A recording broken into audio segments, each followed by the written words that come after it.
Italian Wine Podcast. This episode is brought to you by Vinitaly International Academy, announcing the 24th of our Italian Wine Ambassador courses to be held in London, Austria, and Hong Kong from the 27th to the 29th of July. Are you up for the challenge of this demanding course? Do you want to be the next Italian Wine Ambassador? Learn more and apply now at vinitalyinternational.com.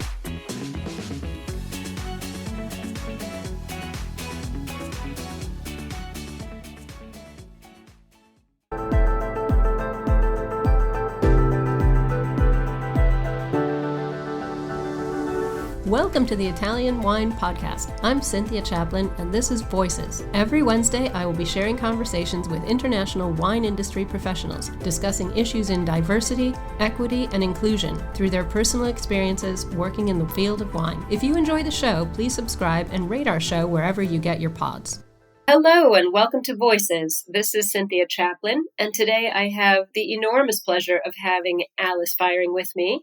She's joining me from New York today, and we are going to have a lot of fun talking about all of the wonderful writing that Alice has done over the years, her awards from James Beard and Louis Roederer and Gourmand, and her title of Imbibe Magazine's Wine Person of the Year. There's a lot happening, and Alice has a particularly interesting perspective on natural wine that I want to explore as well. So welcome to the show, Alice. Thank you so much for coming today. Thanks for having me. Pleasure. No, the pleasure's all mine, I assure you. I am very happy to say that I have been a fan of Alice's writing for quite a long time. And I was really excited when she introduced the Feiring Line, the world's first independent natural wine newsletter, during Hurricane Sandy, of all things, in 2013. So what got you to that point, Alice? Why did you decide to launch a newsletter at that point? Well, it was purely economics. I started blogging in 2004, one of the early wine bloggers, I guess. And after like 9 years, and at that point, 3 books, I really didn't want to do all this work for free. I mean, like a lot of people who are blogging, there's I needed to monetize. I had become too controversial. I sacrificed quite a bit of freelancing assignments when I became a controversial wine writer. Obviously, I had to work. So basically, it was just economics. So that's what happened. And I launched a Kickstarter. First of all, it's is anybody going to read this thing? And after the Kickstarter, where I reached my goal in less than a day, I said, I guess people want me to do this. So that's what happened. Well, let's just backtrack there for a second. You have described yourself as a controversial wine writer. Tell me why. I mean, I think some of our listeners will be very interesting to hear about some of the topics you've addressed. You looked into the whole sort of fraud, for want of a better word, the practice of putting additives in winemaking. That was way back in 2001, a big expose article for New York Times. Mm-hmm. And you've carried on with those sorts of topics, saving the world from Parkerization in 2008, which is also a controversial thing. So you've described yourself as controversial. People have called you that as well. What encouraged you, Alice, to be this feisty, controversial person? Many wine writers take a more beautiful and luxurious approach to writing about wine, but you really went for the tough topics. How come? Well, back in the days of 2000, 2001, I was doing a lot more journalism. And it may seem a little bit naive, but when I wrote that story, I was like, wow, did you know this was happening? This is something that needs to be reported on. And I had no idea that it was going to make me persona non grata in California. And it was really just a reported piece. I had no idea it was going to land with such an explosion. So let's just tell our listeners a little bit about the article, because it was really a seminal article and it really did smash open some fairly egregious practices. So tell us where you got the idea. What happened? And it is true that those people coming into wine now with so much natural wine available, that the idea that even 20 years ago this could at all be controversial would seem strange. So what happened was that, I'm always a very difficult person and always had been for a publicist to pitch because, I have a journalist inborn cynicism. Oh, really? Why do you want me to write about this? No, I'm going to not write a puff piece about your client. What is the news here? But a publicist who knew me quite well said, Alice, I got a really good story for you. And it was not one of his clients. It was just something that he had learned, which is there is a company here called Enologics in California that if you sign up for their goods, they claim they can help you get a 95 plus score from Robert Parker. Robert Parker, being at the time the world's most famous wine critic, was very well known for his 100-point system. And if you got 95 points or over, it was guaranteed financial success for the winery. So I just thought, wow, that is probably one of the most cynical things that I ever heard of. And I need to know what is the recipe that this guy is helping wineries, to follow in order to get those high scores. So I went and researched him, interviewed Leah McCloskey and a couple of other people who were involved with reverse osmosis and all sorts of other kinds of technologies. And I talked to people doing micro-oxygenation and people who were just really very innocent about using these techniques. Like, what is the problem? So you use micro-ox, so you use reverse osmosis. So you're getting wine down to where you need it to be, or I talked to Scott Labs and I talked about the various yeasts that can be deployed. And that in doing this, I learned about however you're going to count them, 72 plus whatever additives that one can use during the winemaking process that are perfectly legal. And don't have to be listed on the label, it should be pointed out. And do not have to be listed on the label at all. And basically at the time, since we were in print advertising, which is really no different than today, the romance of wine being made in the vineyard was what was sold to people, when the reality was it was grown, grapes were grown in the vineyard, but it was made in the winery with a whole slew of machines and ingredients. So I learned what these devices and ingredients could do and how they affected the taste. And there were a lot of people who were quite proud about being in the article and even allowed themselves to be photographed. And honestly, at the time, I was still, wow. I was not, oh my God, do you know what they're doing? I was like, wow, there are some people who choose to make wine this way. Well, who are the people making wine the other way? So I was not as bombastic as people actually thought I was being in that piece, but yet what I did was that I let the secrets out of the bag in the New York Times, albeit in the business section, because that's really the only place the story could have run. Well, it was the original whistleblower story, really, in the wine industry, wasn't it? It was. It was the original whistleblower story. And afterwards, I was treated pretty much like a whistleblower. And as a freelance writer, you're not making a lot of money anyway. But then I was, people were afraid of losing advertising because especially in the food and wine magazines, because all the big wineries did advertise, the Gallos and the Broncos or, the Mondavis, et cetera, et cetera. So that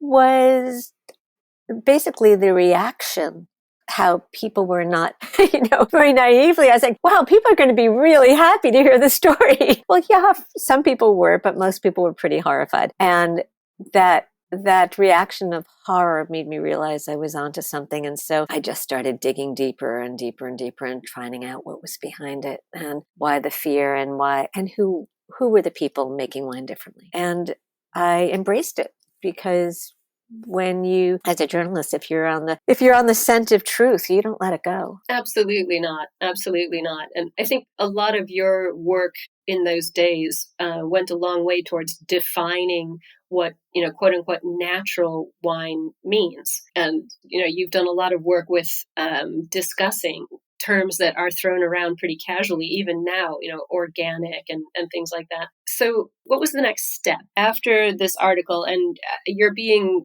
I think, very generous to some of your critics. You were pretty lambasted for letting these secrets out of the bag. I actually got death threats. Really? Oh my goodness. For wine. That's just, I know. That is shocking. I won't ask who, but oh my goodness, that's just shocking. I mean, I remember it happening and I remember the public lambasting, but wine is supposed to be something that is good for humanity. Death threats should not be in the same sentence. So I know. I apologize for humanity. So what happened? So what happened next? So you embraced the people who were making wines the other way. I like putting it that way, the other way, without these additives and machines and sort of technical tweaking. Well, after that, you might say at that point, even though I had been writing about wine for 10 years beforehand, that was the moment that I felt that I became a wine writer. That is the point that I started spending a lot of time in vineyards, where before I actually wasn't. And I asking questions, walking, learning about viticulture, the choices that can be made, and really following the people that were themselves tending the vines and making the wines with, like no additives. It is what I realized I had been self-selecting to drink, but not understanding why. Right. So these people were, and it was back in those days, it was a much smaller world. It was very easy to know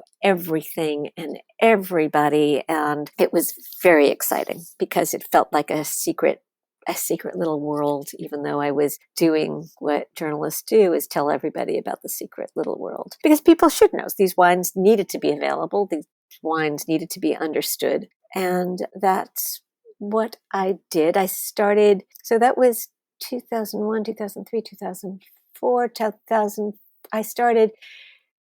I knew that I wanted to write a book. And up until then, I was really my freelance career took a real setback. I can't remember whether I was still doing freelance hospital work. I was a dance therapist. A dance therapist? Hang on a minute. I did not know that. You were a dance therapist. That's so interesting. In hospitals. In hospitals, a movement dance therapist. So I worked with substance abusers, oddly enough, and on psychiatric units and in rehab and with the elderly. And how did that inform? I mean, I'm imagining that goes really hand in hand with this, sort of attraction to more natural winemaking. Well, I don't know. That's kind of interesting. Sometimes when I was working with substance abusers, I would think silently, why can I do this and you can't? Because there were a lot of alcoholics along with the heroin addicts and the cocaine addicts. But it does help basically as a journalist, you're using your observational skills. You're reading the room. But I would teach or I would use nonverbal techniques in therapy with people who do not necessarily have words available to them for various reasons. So it could be strict medical reasons like aphasia, stroke patients, or it could be people who are just so defended in their words, they're not using it. So, and if you're dealing with somebody who's extremely psychotic, they're coming out with word salad. So they're really only using movement as a way of communication. So that's really where it really is movement therapy, not dance therapy. So there are a bunch of exercises where you use movement as communication. That's the simplest way to put it. That is absolutely fascinating. So you actually were helping people to find their own voice when they had lost it. That is a fascinating aspect of your career that I was completely unaware of. So slightly off the track, but I really do like how it is so parallel to other things that were going on in your life at that time. But it was, I was eager to become a full-time writer.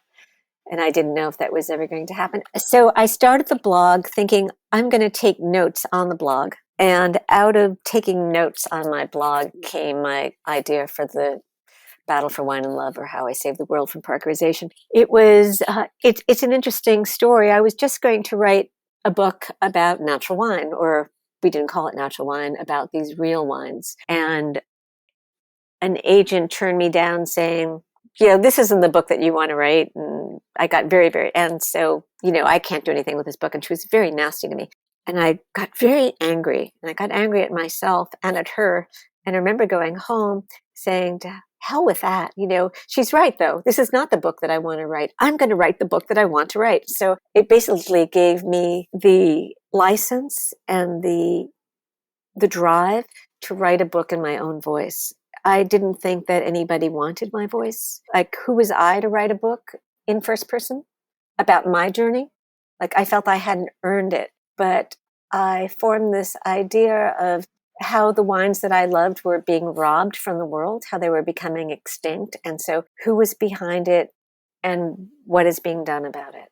And so I did a deep dive into the regions that I felt were most at risk and how Robert Parker's fame was responsible for the extinction of wines like authentic Barolo and authentic Chiantis and authentic Burgundies and so on, and Rioja, and so Champagne, all that stuff. Yeah, I think you were really one of the first people to call out the power of Parkerization as something that Right. was negative. And that really turned the wine world on its head, not least of which for the fact that you were a woman and having had this expose article a couple of years earlier that kind of put you in the doghouse, so to speak. Right. And so I just went back in again. Exactly. So where were the territories that you thought were being really marginalized and at risk of being lost forever during the whole Parker period? Why did I threw in Champagne there because of the way LVMH was just taking over Champagne, which was and the vineyards, which was how actually was a very interesting chapter that I felt didn't get enough attention. But certainly Burgundy and the Northern Rhone. I basically went to my favorite areas, Champagne, Burgundy, let's say Rioja. And Barolo, of course, as you said. Well, yeah, that was because basically I set it up memoir-like, and the first wine that made me love wine was a Barolo. Which one? And so it was a Giovanni Scanavino, and it was a 1968 bottle that I had in 1980. Amazing. And so searching for Scanavino was about what happened to Barolo, the whole, Barolo story, and how the love of new barrels and technology moved in, and there were very few people making, basically they were partisans. So I only really chose a few areas, but by doing that, I was able to take on the death of certain techniques. It was the celebration of destemming, where previously, Barolo, well, actually, going back to Burgundy had been made whole cluster. Basically, wines everywhere had been made whole cluster. Absolutely. It was really a modern thing. And basically, how it's like and those stems are kind of like an aspirin for wine in many ways.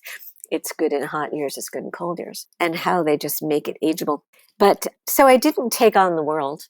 I took on certain regions where I saw his influence really powerful. And what was the reaction? That it was such a famous piece of your work. What was the reaction? What happened? As you said, back in the doghouse, but in some ways it was worse. Well, people were scared. Yeah, it was worse. It in some ways, well, in one way it was good because I wrote a book. I had a book. It's always great to have a book. And it was odd, when I think about I got a New York Times book review. That was so exciting to land a book review for my first book. But, why do they choose a male reviewer who's in a pissing contest with me? It's only looking back that I realized. That wasn't an accident, Alice. Absolutely not. That was not, but, it took this long for me to realize how people really try to silence me my whole life. And certainly since that book, people have been, there are certainly, I've got my fans, I've got my readership, I've got my public, but I have been, silenced. It's kind of, I don't like thinking about it this way, but I think looking back, I realize the truth in that. There's definitely some truth in that. I think there is, yeah. If a man had written this book, I think they would have been celebrated.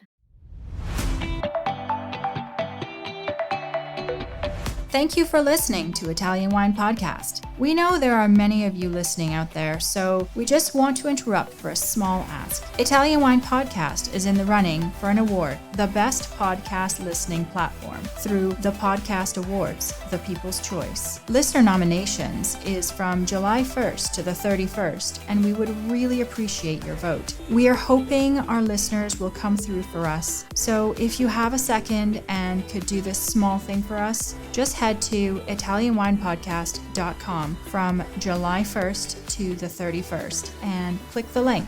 We thank you, and back to the show.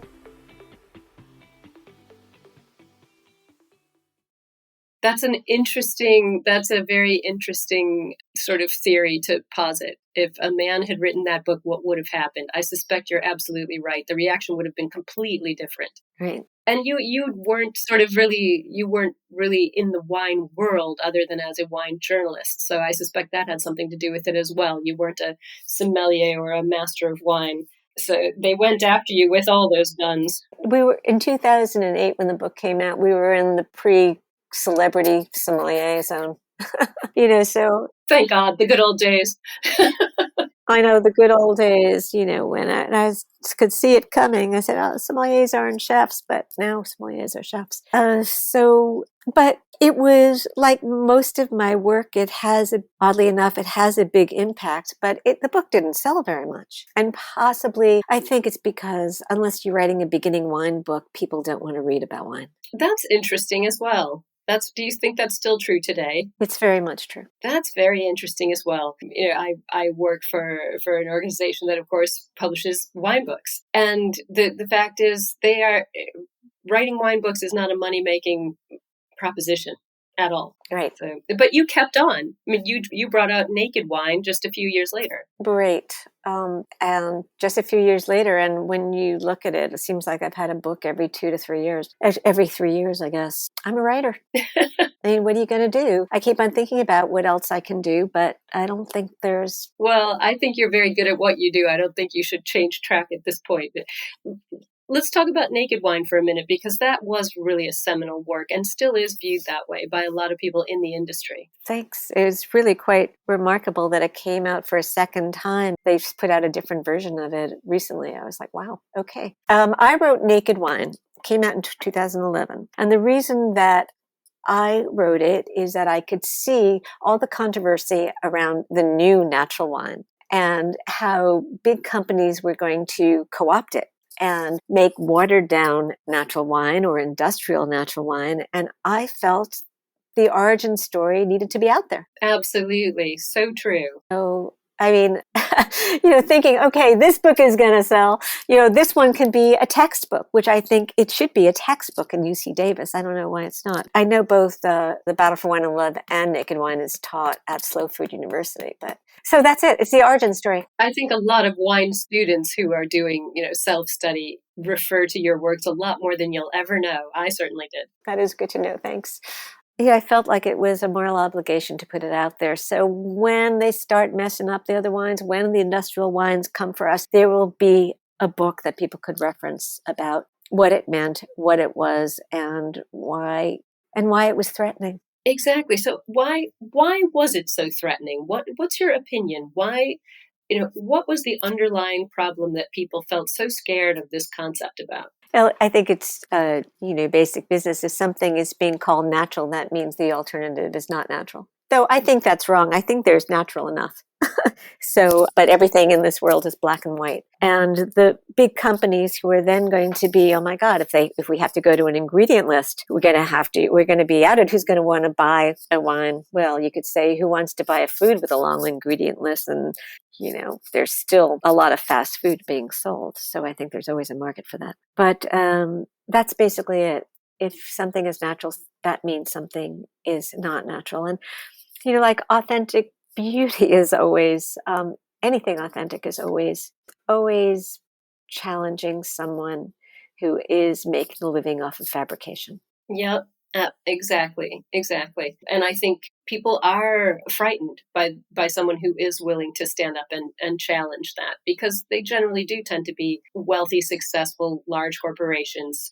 And that's, that is a big lion to face down. Yeah. So basically I wanted to document that hopefully, like when the greenwashing started, which it happened immediately, and deception. I mean, marketing is all about deception. So of course, if somebody is blowing the cover on marketing, people are threatened. Also, there are people threatened by, I have all of these wines in my wine cellar. I spend thousands of dollars on all of these 98-point wines in my wine cellar. Are you telling me that I wasted my money? Yeah, that's actually a very good point. Not only individual, private buyers, but restaurants and Michelin star places that have gigantic wine cellars filled with these, award-winning wines. You don't want those devalued. Absolutely. Right. And so they're on a personal level, and there was that as well. And so, people on wine bulletin boards and stuff, I mean, they love to chew on my body and rip it to shreds. Sometimes I go and I see what they say about me, and it's pretty horrific. Bad side of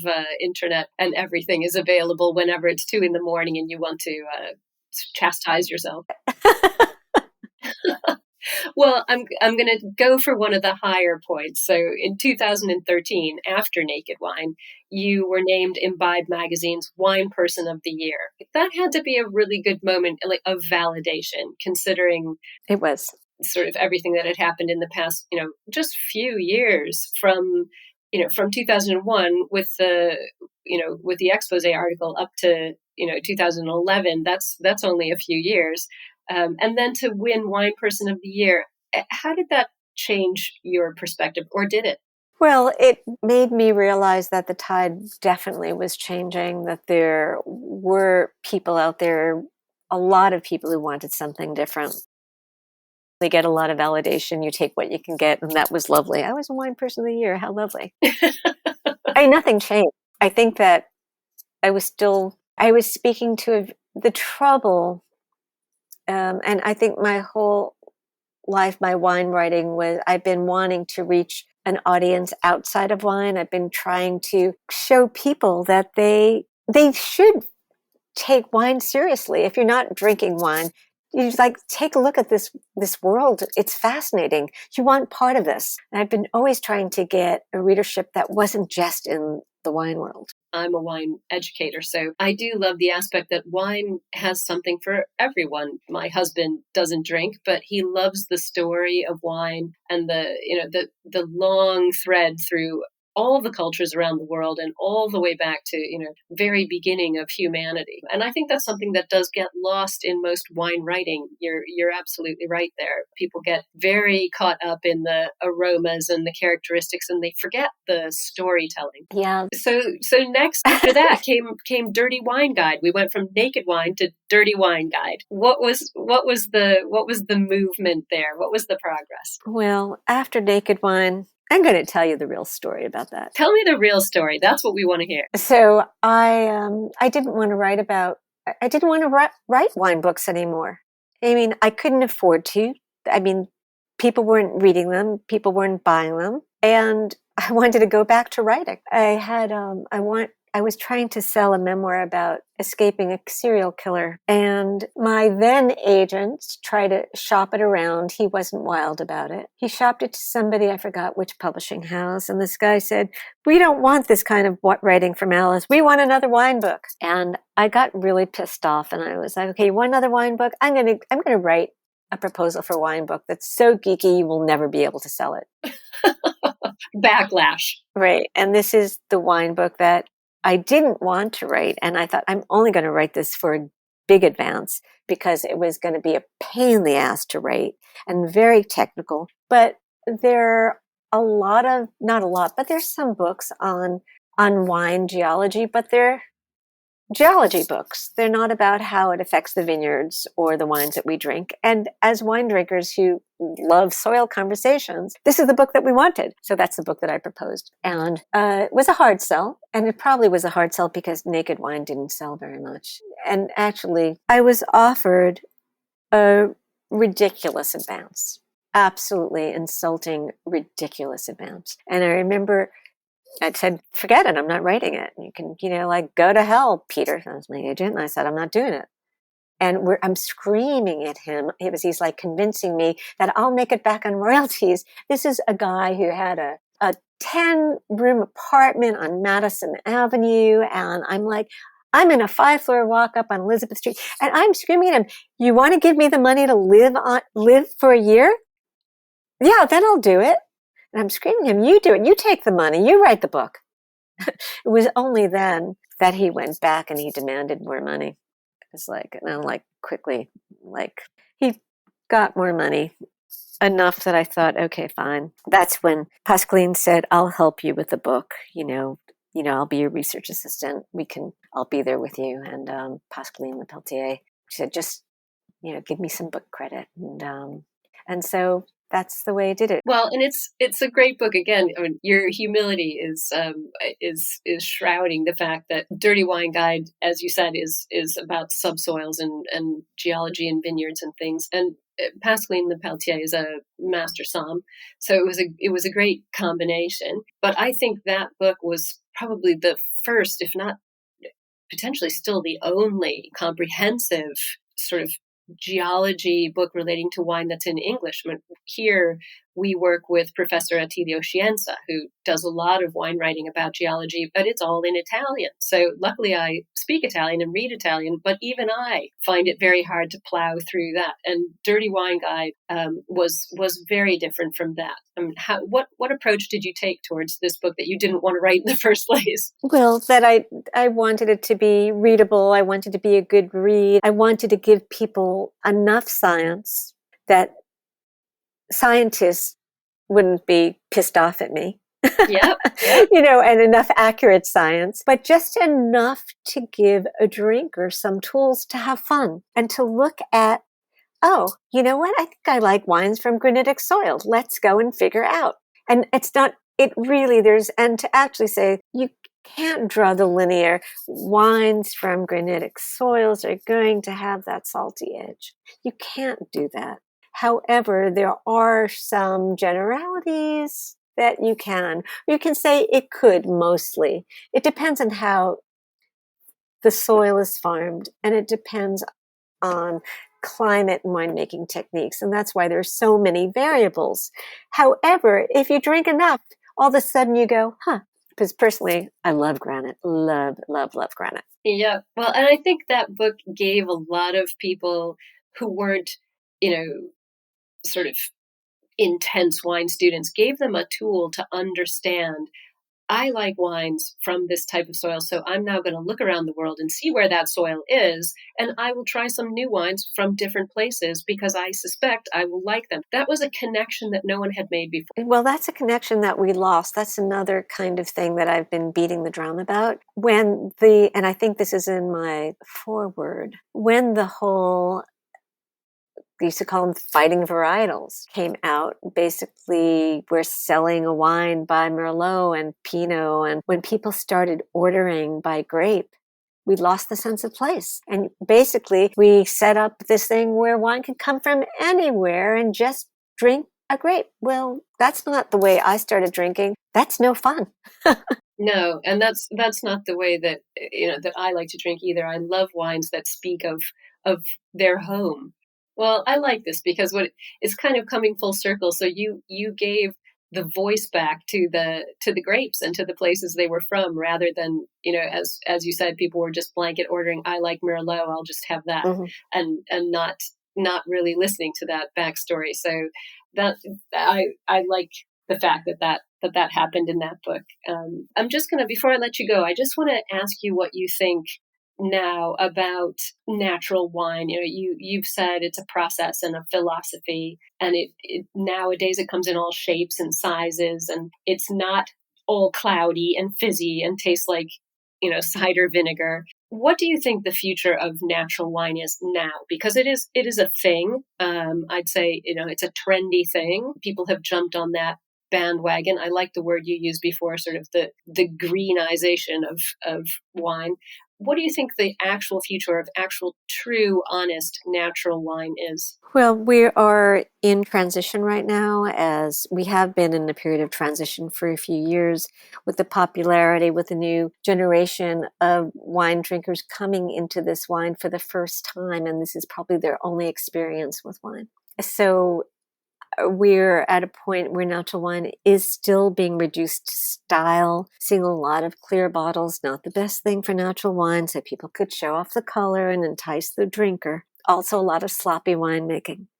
Not making me very happy. The future, I think, is that we're going to get through this phase. Wine education is not going by the wayside. People will grow up. They will start experimenting with different wine. They're going to go and find wines that are still natural but made traditionally, with structure, with ageability, maybe not just a party drink. And I don't know, I'm not that much of a crystal ball reader right now, but I think or shall I say, I hope we get to a point where it's just we're returning wine that basically fine wine or great wine will be natural wine.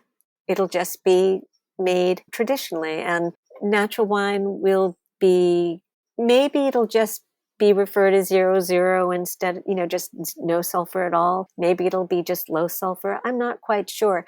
But where we are now with rampant faults, I think mouse out of control, that to me makes wine undrinkable, I think we're going to go into a golden era of beautiful wines. Well, I really hope so.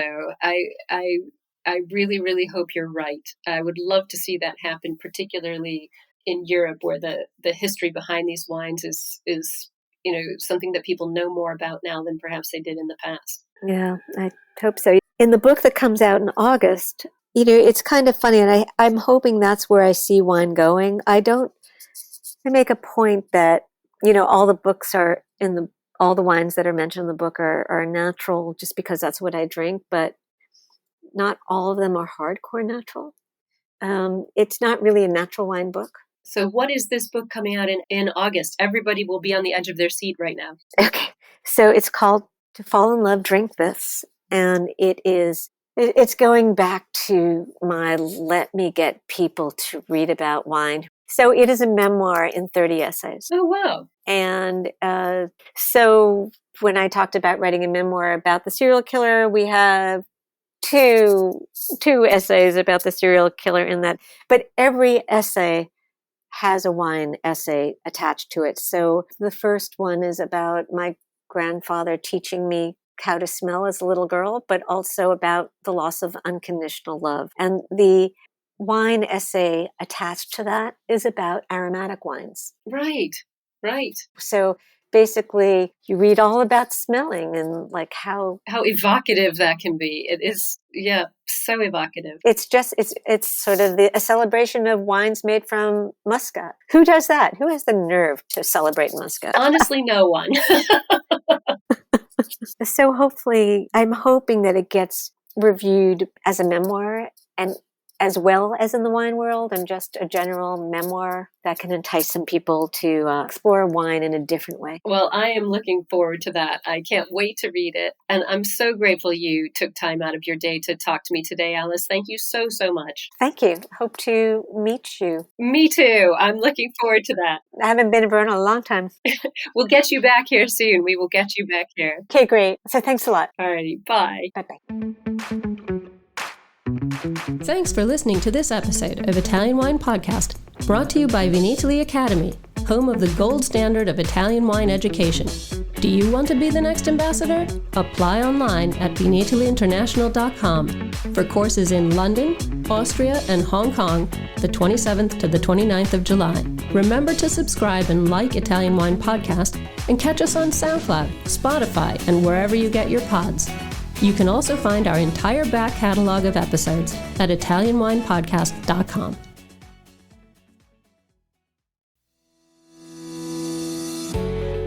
Hi guys, I'm Joy Livingston and I am the producer of the Italian Wine Podcast. Thank you for listening. We are the only wine podcast that has been doing a daily show since the pandemic began. This is a labor of love and we are committed to bringing you free content every day. Of course, this takes time and effort, not to mention the cost of equipment, production, and editing. We would be grateful for your donations, suggestions, requests, and ideas. For more information on how to get in touch, go to ItalianWinePodcast.com.